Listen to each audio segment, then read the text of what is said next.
Hello and welcome to episode 149 of MMO Weekly, presented as always by Chitty's Cheesesteaks. I'm Sal Manzo, joined by Matthias Altman Kirasaki, John Luke Shapiro. Guys, I think the last time we spoke was right around the trade deadline. We kind of assessed everything. I think it was kind of meh. We kind of all felt like some good, some not so good, and knowing that the Mets were in that position. But kind of like happens with teams that are out of it, young guys come up. There's some freeness. There's no more really expectation. And you start to play better. And the Mets are doing that. They're playing better of late. That's a long-winded way, I guess, of saying that. But guys are playing better. Carson Benge has a cannon in the outfield for an arm. He's hitting homers. Ewing struggling a little bit lately, but coming around. Really fun to watch playing in the outfield, too. Lindor's having a better year now that he's playing finally on the field. We don't have Soto and Lindor together, but alas, Metsies are playing better. Senga's a closer now. We'll talk about that. That seems like a positive. But a couple of little things to like here as, we get into towards the end of August and, towards the last month of the season in September. Not where you want the Mets to be, but they're playing better. There seems to be some fight.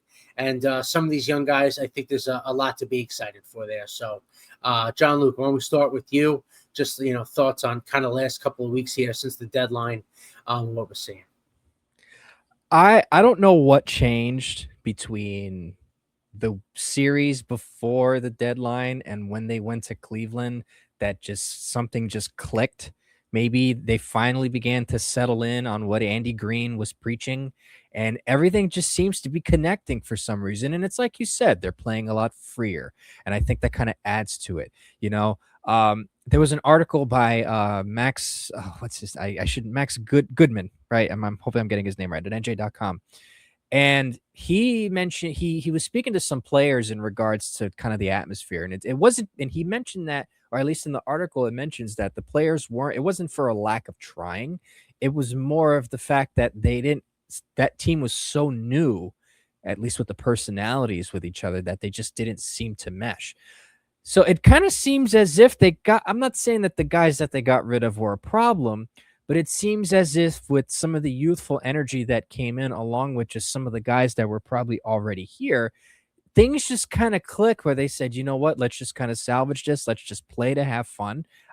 And it seems like it's working out, I mean, where to begin? First you can't go without mentioning Benge and Ewing. Ewing has been a spark plug even when he's struggled at the plate. I mean, his outfield defense is practically impeccable, and he's able to play all three parts of the outfield. He's playing left field for the first time in his career as a major leaguer, and he looks fantastic. Carson Benge can play left field, center, and right. Obviously, we know about the cannon of an arm that he has, and he threw out a bunch of runners over the last couple of days. That's a positive.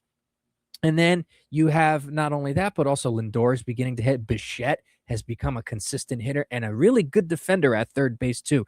Let's not downplay that as well. He's been phenomenal, and he's coming up with hits and runners in scoring position, which is key. The starting rotation. You would think that they would regress with Freddie Peralta not being there anymore, but Robert Stock has held his own. That's the guy who took his spot. Granted, he didn't have that great start in Pittsburgh, which thank you, by the way, for doing that while I was there.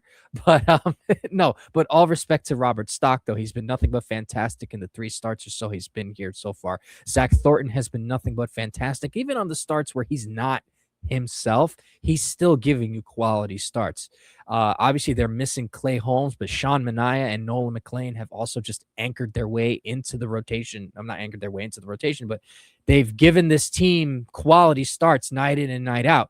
It used to be a worry of mine when Manaea would come in and his fastball's topping out at 89. All the loose bodies in his arm are really affecting him, but he's really not only upped his velocity, but he's just been killing it. I was in Pittsburgh, like I mentioned, for 2 out of the 3 games, and I got to see him pitch on that Sunday game, and there was just a level of dominance that I saw in him that reflected what he was like in 2024. Now, he probably won't be the same pitcher, but he's been effective. Nolan McLean is Nolan McLean. Pitched a solid game the other night against San Diego, was phenomenal. Then you talk about Senga, the bullpen. You know, they get rid of all these guys, Brazaban, Weaver, all of these guys are out. Daniel Duarte's coming in and done well. Chase McDermott has come in and done well. Austin Warren had a solid outing today. You know, Xavier Curry has been steady at some points, you know. And then, like I said, Kodai Senga's coming in to replace an injured Devin Williams, and he's 4 for 4 in save situations. Who would have thought that at the beginning of the season we would have said Kodai Senga is our closer? And maybe Senga has finally given the team something for them to keep him here for, you know, because all the stuff was like, oh, he's not going to do well in the rotation, this or that, and the fourth or whatever, but he might have found his niche. And everybody else that's coming in too, Nate Lavender has been nothing but phenomenal as a reliever so far. And, you know, Jack Weisenberger too, even though he just got optioned, was solid in his outings, especially at his first outing in Pittsburgh. So it seems like everybody they're bringing in is doing well. And I think that's just a testament to, you know, what Andy Green has tried to preach and what Andy Green has done for this team. And they look like a baseball team with less talent. And this is all with Soto out. So could just imagine Soto coming back. And I'm not saying that they're going to go on a miracle run. I want them to. I still hold out hope. But, I mean, the possibility is there. But, I mean, if Soto comes back and they're with, I mean, yeah, making it fun, you know? So that's the thing is the way I put it is they're like the most entertaining sub 500 team out there. Because I mean, look, last night I was at the game last night, you know, on the second game of that series. Yeah, I saw the Fernando Tatis Jr. show, which was crazy to see in person. Hitting that first pitch of the game out was wild, and then, you know, the Rob grand slam, the second home run, but it was pretty full stadium. They drew about 36,000 fans on a Tuesday night to watch a team 12 games below 500. So yeah, no, it shows that they're an entertaining watch right now. You know, like you were saying, that last series before the trade deadline was ugly. You know, the losing 3 or 4 to the Marlins, kind of not showing much life. Then you lose some guys in the clubhouse. They go out to Cleveland and sweep the Guardians, who are a playoff contender. Then they take 2 of 3 from the Pirates, you know, blowing them out in the third game. Again, a team that was, you know, still hanging around in the playoff race. You know, it's one of those things where, like, what happened?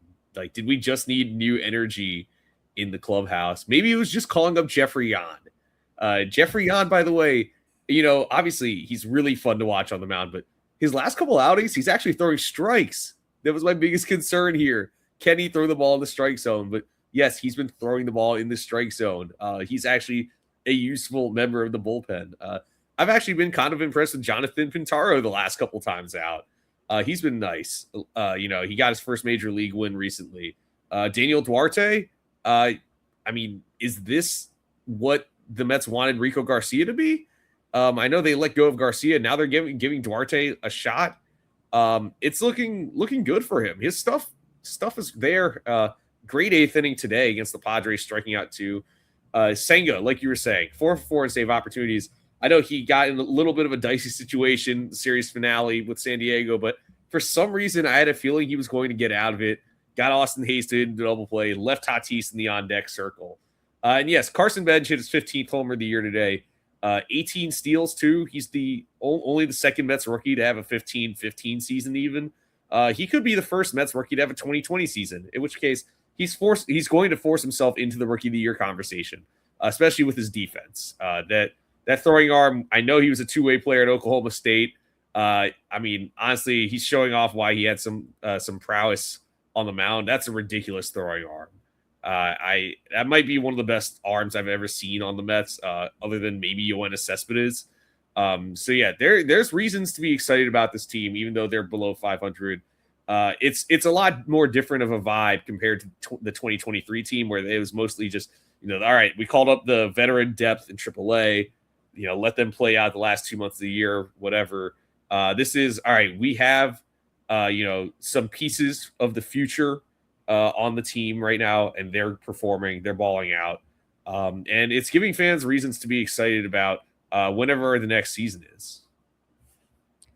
And I'll just mention real quick, I'd rather have Carson Benge and AJ Ewing playing at this time of year than DJ Stewart and Jonathan Arauz. Yeah, You know? Rafael Ortega. Rafael Ortega. Yeah, Yeah. that's right. Yeah, there you go. I went And to just some games down the stretch that year. It Yeah, was so did interesting, I. the names. And I will say this about Jan, because I was waiting for somebody else to mention him too. You know, like you said, you know, you were there for some of the games this week. I was there for the Friday night and the Saturday afternoon games in the national series. And I was going into that series thinking, okay, well, you know, I mean, it's probably just going to be, you know, kind of chill, you know, it's going to be kind of, you know, it won't be as energetic. It's just like, okay, there might be people there because it's a weekend. But I'm telling you, that ballpark it's like an electric factory right now. And it's really hard to explain because they're in last place. But this in like in 2023, you guys know this all too well. That place was like a tomb at the end of the year. It was, you know, I'm a partial season ticket member, and I got to you know, I'm gonna go to my games, you know, of course, I'm not gonna waste them. And it's a completely different vibe. And I'm telling you, the difference in just, I want to say electricity because that's kind of hyping it up too much, but there's such a different energy. And maybe that's the youth. Maybe that's just, you know, Jeffrey on too. I got to see him get his first strikeout at Citi Field. I went absolutely ballistic when he did that. And not only that, but he's throwing strikes like you said, but he's hitting, he's thrown like the 5 fastest pitches on this team so far, all over 100 miles per hour, and his sinker is 99. So there's something there, and it's just, I am just almost at a loss for words. Clearly, I'm using words to describe it, but I honestly don't know what else to say. No, yeah, he's absolutely entertaining. There's stuff there. You see why. You know, he was floating around as long as he did, and finally got a chance here with the Mets. But to stay at, like, you know, with the bullpen, I keep going back to Senga, right? This is a guy that I think the whole fan base kind of wrote, you know, had written off at a point, through 5-6 pitchers or whatever it was, you know, couldn't stay healthy. And then when he was pitching that last couple of years, just really wasn't effective. But with, you know, a fastball in the upper 90s, that splitter, ghost fork, whatever you want to call it, you know, you need 2 good pitches to be a good closer. So he has those. It seems like the transition kind of, you know, when you think about it in that sense, it seems like a no-brainer. I know he has said he wants to, you know, continue being a starting pitcher in the future or whatever. But if he can, you know, continue this and continue to throw, you know, that splitter for strikes and his fastball in the upper 90s, I don't see why, you know, maybe now, just maybe, I don't know if I'm getting ahead of myself, you know, another year on Senga's contract, maybe you have yourself a closer now. Obviously, we talk about the guys that the Mets moved on from or let go from the season before. Things worked out in one sense with Edwin Diaz. He has been awful. He's been hurt, and he's been bad when he's pitched. So that's one thing you can't really get on Stearns for. So maybe this could be a transition. Guys have done it. I know it's hard for starting pitchers to kind of swallow that pill, right, and to make the transition. But I think I would rather be an all-star closer than a bad starter. I think anybody would take that. We'll see what it takes. Pitching, you know, 3 out of 4 days, that sort of thing for Senga, especially health-wise, you know how he was as a starter. So we'll see long-term if he can kind of, you know, do that. But so far, he's been great. He's got the stuff to do that, like I said. So that's been cool to see. And just going off what we talked about with Carson Benge, you know, we know why Juan Soto got moved to left field before the season started. I think everyone's, you know, if you didn't know already, you know now. Benge is legit. The arm is legit. And the bat has come around, like you said. This is a guy who could potentially be a 2020 player as a rookie, you know, be the first Met to do that. So there's things to like. It's just, it's annoying. I guess I keep going back to, if you kept Pete Alonso, Brandon Nimmo, and signed like Suarez or a Michael King, this team is in wild card contention. And it's like a couple of smaller, you know, little moves, whatever you want to say, that seem to now make a whole difference. Polanco's gone. We know he has the ankle thing, so he's out now. You know, give Jared Young credit. He's been good. You know, he got a nice base hit off a lefty today in an RBI situation. I believe it was off of Matsui, who's been really good for the Padres. So, you know, I give Young credit, but just like a couple of moves that if, you know, I don't know if you want to say Stearns, but pride aside, whatever it is, right, doesn't go as hastily after what happened last year. This team is probably in a better spot than they currently are. At least I believe so. But they're playing a lot better. This current team is playing fun. Jeffrey Yan and his jump, he hasn't gotten anybody killed yet, so that's good. I was a little surprised at first when he got called up, but it's electric. I love it. And he did the abbreviated one yesterday because it was runners on base. So it was like a little hop. It was like a little bunny hop, like he was getting over the curb. I love it. At least that's entertaining. And they're playing freer. I kind of keep going back to the same thing, but it's a team now that understands there's not a ton of expectations their way. And you see them playing a lot freer, on top of that. You really want to get Juan Soto and Lindor playing together for like more than one game at a time and see how that is. That would be great. But there's certainly some things to like here, a lot more than there was in May. I don't know if that's saying a lot, but I think there's a lot more to like now than there was a couple of months ago, at least. Yeah, and Jared Young, I'm glad you mentioned him because this is looking like a guy who could be an everyday player next year. Sure. He's getting more comfortable taking at bats against lefties, which is great. But really, in general, in the second half, he's been wonderful. He has an OPS over 900 over a month-long span now. Honestly, it makes me wonder, what if he never got hurt? Remember, he went down with the torn meniscus back in April, and that was already a struggling offense, and they struggled even more without him.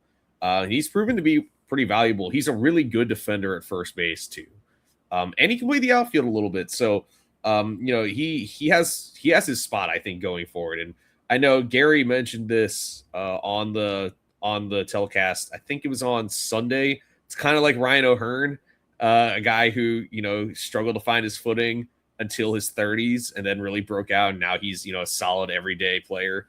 Has made an all-star game. But really, this stretch makes me wonder, why didn't they make a change earlier in the year? We had a feeling Carlos Mendoza was on his way out. They waited until June to let him go. Now they finally have had their adjustment period. Now they've gotten going. We saw, like I've mentioned this before, the Red Sox had their adjustment period with Chad Tracy. Now they're in a playoff spot. The Mets have had their adjustment period. Now it's too late in the season. But you can get some good mojo going. I know, there's the whole, tanking for a draft pick, yada, yada, yada. I personally am not a huge fan of tanking. But I'm just excited to, watch baseball. It's crazy. I don't recall, some of these past losing seasons that we've watched with the Mets. I don't remember being super excited to watch them sometimes when they were struggling. But, this is a team that's a dozen games below 500, and they're giving me a reason to tune in almost every single day. And like you were saying, John Luke, about Sean Manaea, that's also a welcome sight here. This is the 2024 version of Sean Manaea, I think, at this point. So if they can't get Senga back to 2023 levels in the rotation, at least getting 2024 Manaea back is a big win. And now you're comfortable keeping him, I think, for the 2027 or whenever the next season is. They're actually, in a solid spot. Lindor finally got going. He's really been hitting in the second half. Put some respect on his name. He's not getting traded, guys. Really, it's honestly really impressive. 11-4 since the trade deadline, and who knows what could happen after this. Yeah, I'm glad you mentioned Jared Young and also the Ryan O'Hearn comparison. I last checked, these numbers are probably different now. And this is no slight against Pete Alonso, but Pete Alonso has a batting average of 246 with runners in scoring position this season. Jared Young, at the time I took this screenshot, is hitting 340 with runners in scoring position. Now, obviously, throughout a whole season, went up today. It probably did. That number would probably be a bit different if he had played the full season, But there is a lot to like here. You first, just to touch on Jared Young a little bit, just to touch on what the moves were, at least for the beginning of the year. A lot of what went wrong was pretty much just what can go wrong can go wrong. Jorge Polanco's bat, granted he has an injury history, but he was pretty healthy with Seattle for the most part, at least towards the last couple of seasons. And that just that's just worst case scenario. I mean, he's a bona fide bat, and if he's healthy, he could be a valuable player on this team. So hopefully that he gets the the proper surgery, and he'll be a useful player, whether it's next year or 2028. But everything seems to be clicking. Jared Young, you mentioned he can play outfield, he can play first base. Has been such a welcome addition. He seems to have a very calculated approach to the plate, but he also has a really nice swing too. It's a very level swing, but he has a lot of power behind it. And, I want, as much as I love Pete, granted, he did kind of annoy me, but if I had to pick between a guy who can drive in runners in scoring position or a guy who's just going to hit me 40 home runs, 100 RBIs, most of them empty, I'm going to go with the guy that hits runners in scoring position. This is no disrespect to Pete. Pete is a bona fide power hitter, but his stuff is going down, and I could see why they didn't want to make the investment. I miss him, of course, but I could see why they did what they did. And the same thing, like you mentioned with Diaz, they kind of got lightning in a bottle with him when he was here, kind of improved last 2.5 years, but he did have his moments, and it seems like it's all unraveling. But the thing that I want to mention too on the bullpen is just that I don't know what they're doing, but everything seems to be working. Whatever they're telling the pitchers what to do, whatever they're doing with their mechanics, it seems to all be working except for what happened with Freddie Peralta, But like you said, Matthias, this team is giving us a reason to tune in to watch, and I'm the kind of guy that thinks that they could potentially turn this into something. I'm probably going to be wrong. There's pretty much just about a month left in the season at this point, or maybe a little bit more. And if they end up losing less than 10 games between now and the end of the year, combined with what they have so far, they can be in the conversation. Because if you look at some of the teams that are above them, the Nationals, the Marlins, the Pirates, the Reds, all of those teams are not juggernauts. I think once you get to where Arizona is at, maybe that's probably the line of demarcation where you say, okay, this is probably the limit. But I mean, you never know. And I'm optimistic that they could probably make some noise. But all of this is pretty much to say that if they don't find some miracle way to make it into the playoffs, they're finally doing what we've wanted them to do, is not only build a cohesive culture in the clubhouse where they're all playing together, but also they're seeing what talent that they have without having to spend exuberant amounts of money. That's not to say I'm against that. I want them. I'm a full proponent of no salary cap. I'm a full proponent of players getting what they want, according to their value, because it's all part of the entertainment.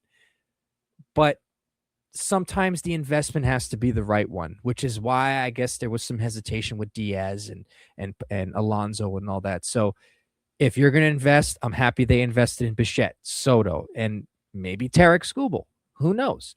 But all in all, what's going on now seems to be sort of building this sort of culture for the next season. And just to add to what Matthias was saying is that, he hadn't seen any teams that were bad that were this exciting. I can cite two examples, actually.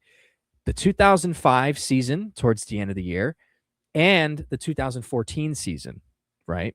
If you look at those two teams, both teams the following season were solid teams. Obviously 2006 is 2006. With 2005, you had Wright, Reyes, Piazza was on his way out, but, Pedro had just got there. Beltran was beginning to feel his way through, made a couple of adjustments, and they were the NL East Division champions. 2014, you got guys like Wilmer Flores, Curtis Granderson was helping out with the youth, Matt Harvey, he was around, Zach Wheeler, you had all of these guys that were here, Lucas Duda, and David Wright to a degree. They were building something. And then they ended up cashing in on it next year. So while the season didn't turn out the way that it did, I feel as if they're building something similar to what those two teams had for 2027 or 2020. And you could even go further back and say 1997, 1998.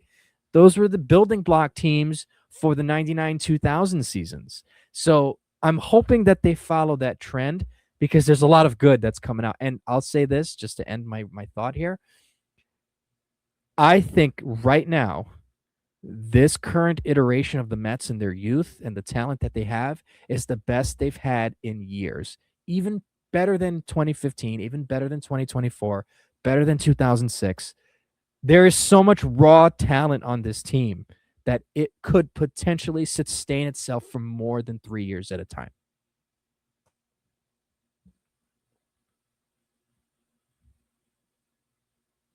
Yeah, well, we'll see if Stearns can develop these young guys, right? That's for me the knock right now, because the likes of Alvarez, Beatty, Vientos, they have not developed as major leaguers. They've regressed, being top prospects like they all, former top prospects like they all were.